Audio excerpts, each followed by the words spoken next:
해결되지 않을까 그런 생각이 들어서 좀 말씀을 드렸습니다. 연구 그냥 토론을 좀 하기 위해서 제가 모르는 게 많았어요. 지금 연구 개발에 참여하는 사람들이 연구 개발 결과를 가지고 창업을 하거나 아니면 뭐 이런 것들이 허용이 되고 있지 않아요? 가능합니다.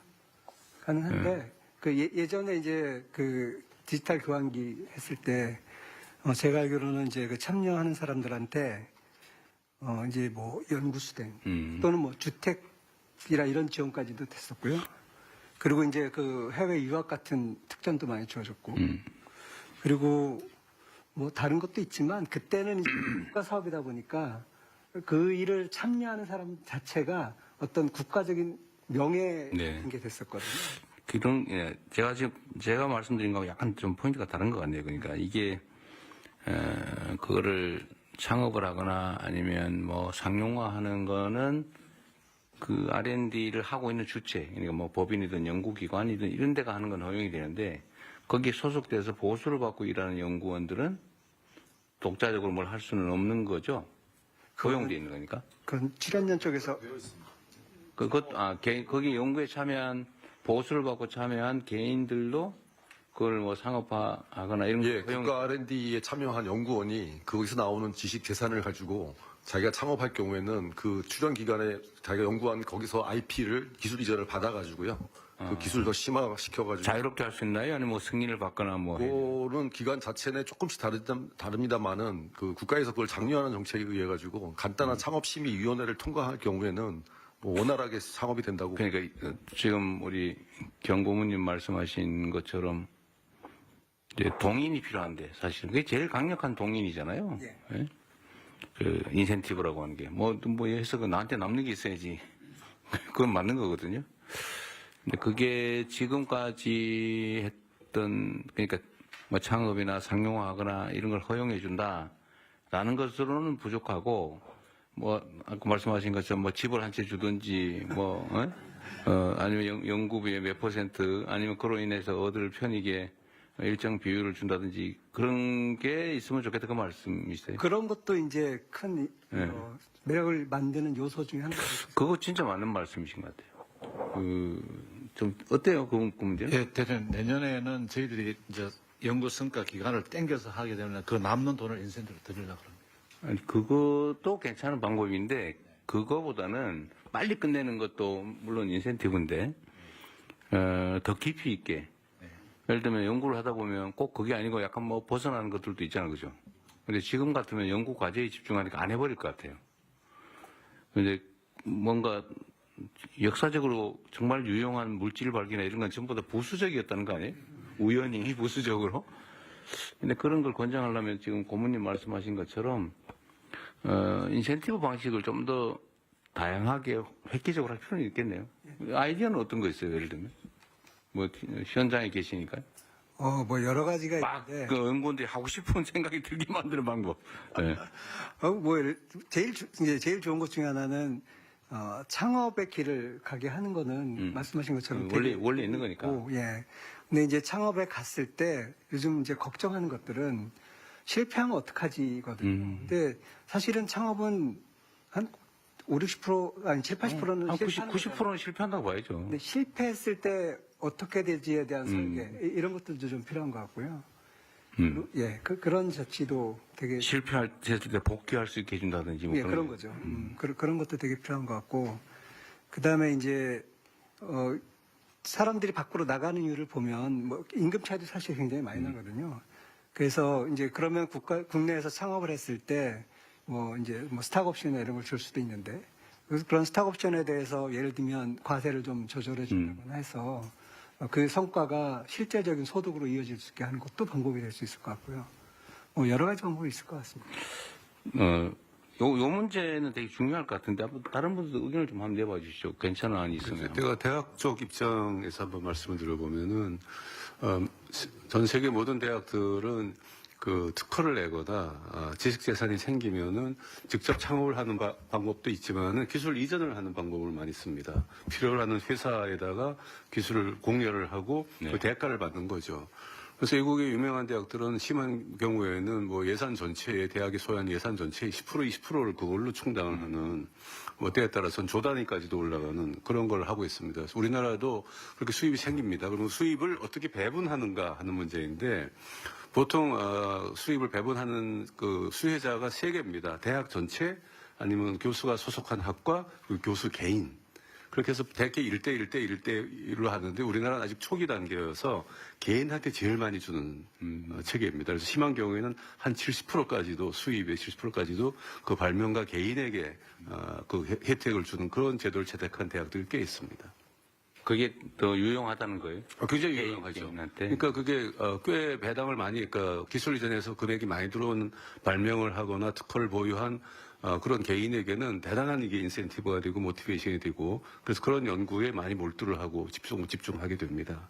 지금 현재 연구 개발 결과물에 대한 소위 지적재산권 소유자는 누구예요? 원칙적으로? 원칙적으로는 국가인데 그거를 이제 국가에서 공공연구비로 들인 그것을 국가 소유인데 그 국가가 대학으로 그걸 이양을 했습니다. 대학이 소유를 할 수 있도록. 지금은 다 넘어가 있어요? 그 대학 기관이 연구기관에게. 기관 넘어갔는데 그 대학에서 다시 그 수입을 개인에게 지급하는 70%를 지급하는. 지금 그럼 대학은 그런데 다른 연구기관도 다 연구기관 주련도 마찬가지고요. 주연도 마찬가지고 저희 같은 경우는 아까 좀 대통령께서 가장 큰 인센티브가 뭔가 하고 질문 주셨는데 저도 그게 굉장히 궁금해가지고 우리 연구자들하고 얘기 네. 많이 해보면요. 실제적으로는 예를 들어서 어떤 과제에 자기가 참여하는데 3년 프로젝트로 우리가 모든 그 기획을 해가지고 평가까지 다 받았는데 정말 자기가 밤잠 안 자고 열심히 해서 뭐 한 1년 반 만에 완성이 됐다. 그러면 나머지 예를 들어서 1년에 10억씩 30억이 보장이 돼 있는데. 근데 지금 이번엔 도입 안 되잖아요. 네. 이번에는 아예 그냥 그 자유롭게 다른 연구에 전용할 수 있게 해주겠다. 예, 본인이, 그 나머지 돈을 다 본인한테 가면은 저는 이미 오래 하기로 했대요. 미리 힌트를 주셨는지 모르겠는데. 예. 근데 이제 그렇게 하면 네. 그게 의미는 있는데 정말 이제 그 큰 과제를 성공했을 때 오는 그런 빅머니는 그래서 이제 효과성을 진짜 만들려면 정말 큰 과제를 만들고 그래서 이제 뭐 좀 외람되긴 한데 그런 사업을 성공했을 때 그러니까 예를 들어 사모펀드 같은 경우에는 뭐 아시겠지만 사모펀드를 만들어서 투자를 할 때 인센티브를 처음에 디자인하거든요. 그래서 네. A는 뭐 예를 들어서 100억이 생기면 20억 넣어. 뭐 그러니까 그건 좋은데 그런 식으로 큰 과제를 성공했을 때 인센티브가 누구한테 얼마가 들어갈지. 그러니까 그걸 얘기를 해보자는 거죠. 어떻게 하는 게 가장 좋을까? 그러니까 해야 된다는 건 다 공감하는 거고요. 저는 뭐 전적으로 동의합니다. 저는 좀 더 거기 관대해야 된다고 생각하거든요. 원래 가장 강력한 연구 동기는 자기 이익이죠. 물론 뭐 역사에 대한 사명감도 있고 인류애도 있긴 하지만 예를 들면 구체적으로 말씀하신 데서 이게 좋겠다. 구체적인 안들을 한번 만들어 보면 좋겠어요. 원론적인 얘기야 뭐 우리가 다 동의하니까요. 저도 좀. 네. 일단 기술료라든가 그 소득이 발생했을 때 연구자에게는 절반 정도가 배분이 되기 때문에. 현재? 예. 그렇기 때문에 국가연구개발 사업에서 절반 정도 배분하는 건 다른 나라보다 훨씬 좀 많이 주고 있는 거거든요. 근데 이제 나머지를 어떻게 할 거냐가 사실은 저는 더 중요하다고 생각합니다. 그 소위 특허를 받았다. 그 연구를 해서 그러면 특허를 팔았을 때 객관적 팔았을 가치의 절반을 연구자가 취득하는 거고 상당히 큰데. 예, 그렇습니다. 그래서 그걸 더 늘리는 것은 큰 의미가 없다고 네, 생각하고요. 이제 나머지 절반을 어떻게 활용할 것인가가 훨씬 더 중요하고 제가 생각할 때는 그 나머지 절반이 그 연구기관이 아주 자율성을 가지고 더 큰 어떤 목표를 위해서 연구개발을 자유롭게 할 수 있는 그 자율성을 나머지 50%를 예. 가지고.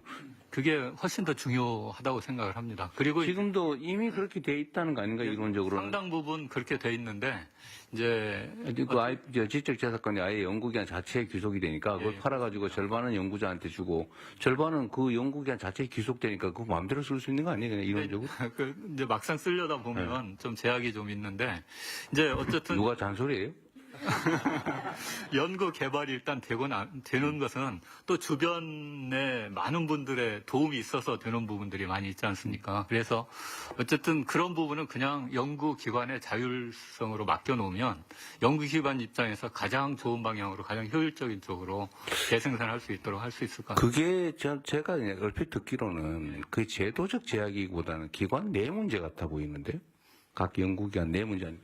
그 정부에서 그걸 통제하거나 뭐 제약을 가지는 않는 거 아니에요? 예, 저희들의 가이드라인은 그것을 인건비로 쓴다든지 경상경비로 쓰는 경우는 좀 통제를 하고 있습니다. 이 가이드라인을 없애달라 그 말인 거예요? 아니 뭐 솔직하게 크게 보면 그렇습니다. 그러니까 자율적으로 하게 해달라. 예. 그런데 정부 입장에서도 그런 편익이 생겨났으면 그걸 뭘로 쓰지 마라, 뭘로 쓰라고 굳이 그럴 필요 있습니까? 지금 저희들이 이렇게 행태는 보면은 이게 주로 이제 또 개인한테 주는데 그 돈이 또 그런 경상비나 또 이런 인건비 쪽으로 이렇게 많이 들어가다 보니까 나눠 가져가지고 소위 뭔 잔치를 해버리더라. 그런 식 속성이 있습니다, 인간이는. 그래서 그런 쪽 아니고 연구비로 쓰셔라. 연구하는 데 써라. 연구하는 데 근데 쓰는 거는. 아니, 솔직히 얘기하자니까 백 교수님 그러니까 예를 들어 이거는 그런 통제 제약조차도 자율에 맡겨라. 그러니까 이제 그런 게 있습니다. 근데 그게 막 엄청난 동인이 될까요? 저는 된다고 생각하고 그래요?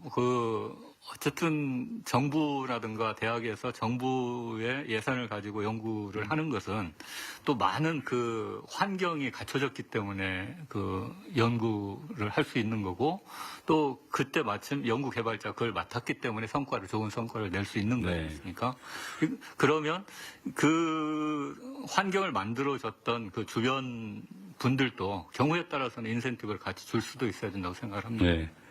어쨌든 당시에는 개인 연구로 화약 개발해가지고 인류 역사에 영원히 남는 사람이 되기도 했는데 이제는 이제 그런 연구 개발을 개인이 할 수는 없고 예. 결국은 뭐 공공이든 기업이든 이런 데서 투자해서 할 텐데 어쨌든 그런 사례들이 생길 수 있게 해줘야 되는 건 맞는 것 같아요.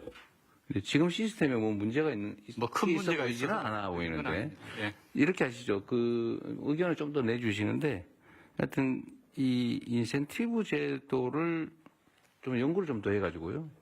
뭐 다른 나라 사례도 있을 거고 아니면 아이디어도 있을 거고 사실은 이거는 현장에 있는 연구원들 스스로가 제일 잘 알죠. 내가 뭘 해주면 진짜 내 인생을 바쳐서 내 영혼을 바쳐서 한번 해보겠는데 라고 하는 건 한번 여러분들도 좀 연구해 주시고요. 우리 정부 측에서도 하시고 하여튼 아이디어를 다음에 한번 모아가지고 다시 한번 하든지 보고를 한번 해주시기 바랍니다.